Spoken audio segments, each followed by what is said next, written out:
مدت و میگم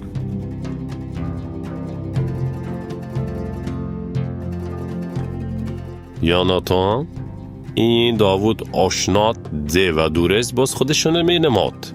و یا اکوهوش قربانی کدام با جیغزده بودست همون با اما اجازت گسته باید لحم زدگو هشپا برفت.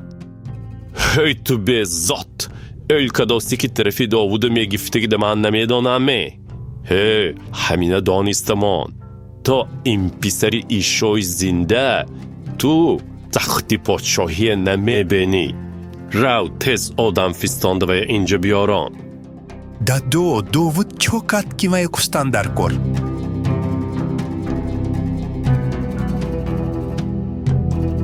من گشنه نی.